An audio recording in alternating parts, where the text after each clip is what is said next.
All right, y'all fire away with questions. Sorry for the technical issues. We want to make sure we get y'all in and out of here. So we'll go to Trey Wallace. Okay. Jeremy, I was just asking, I'm sorry if that audio was bad. I couldn't hear your answer. I was just asking about, did you get any guys back on the defensive line in the last 2 weeks? And then also your preparations for South Carolina and what they do with their run game and also protecting Colin Hill. Well, we're very familiar with Coach Bobo and the things that he's done in the past. Just told our players, we probably both sides know what the other team's going to do. We just don't know when the other team's going to do it, So we've got to be able to execute at a high level. We've got to play with some toughness up front, out on the perimeter.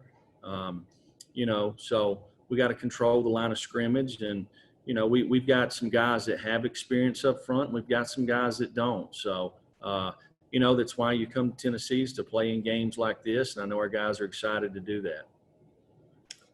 We'll go to Gustavo, followed by Britt Hubbs. Coach, from the past few practices, have you made any choice about the backup quarterback? I imagine Jared Guantano is going to be the starter, but you have any big decision about who's going to be the backup, who's going to be ready for Saturday? Well, we're going to continue to work all our guys, and as we get closer, we'll make a decision on that. Jeremy, I'm curious your reaction to Commissioner Sankey saying earlier this afternoon he had no timetable for making a ruling on anybody waiting on a transfer waiver for immediate eligibility. And he also noted that if the rule was to be changed, that it's up to the member institutions to make that change. I just kind of wonder your reaction to that as you're in game week and 3 guys in the league are trying to find out whether they're going to be allowed to play on Saturday or not. There's been a lot of questions about this. I've said numerous times and that,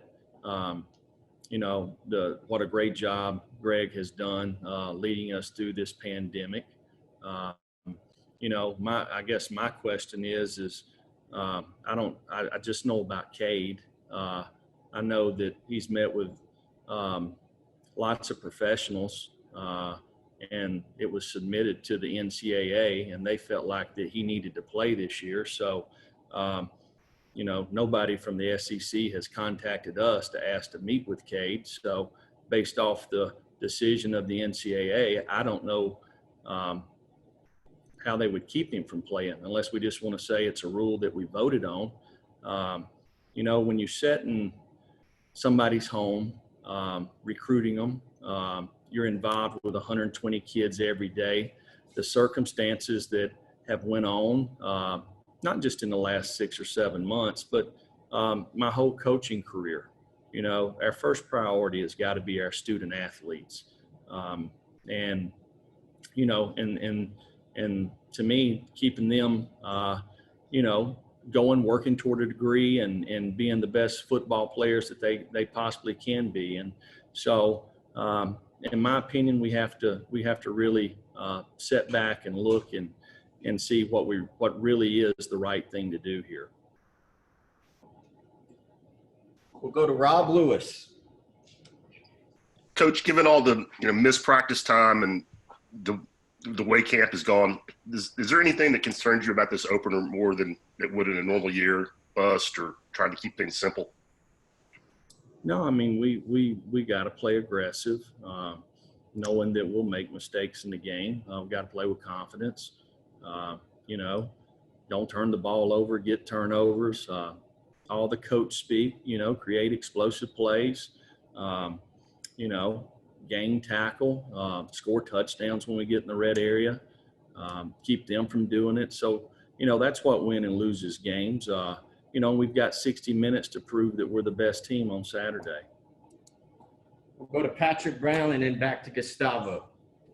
Hey, Jeremy, you've talked a lot about the special teams, and I don't want to say maybe being behind, but not getting as much work there in the preseason as maybe you guys wanted to. Have you guys been able to get more work, and do you feel more comfortable about where you guys are in the coverage units, return units, and all those things? Well, the one thing we got to do was do a lot of walkthroughs during July. So we definitely took advantage of that, but there's nothing like live reps and special teams. So just getting the guys in there and getting as many opportunities as we can is what we've been focused on. Gustavo? Coach, of course, secondary has a lot of players returning. Do you feel that's the more experienced and even the strongest unit of your team?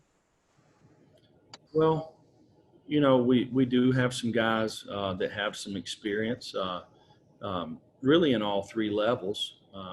But you know, the last year has no effect on this year. So, you know, how we play Saturday for those 60 minutes, that will be who we are so far this season. So we want to be at our best. We'll go to Blake Topmeyer, then Dan Harrelson.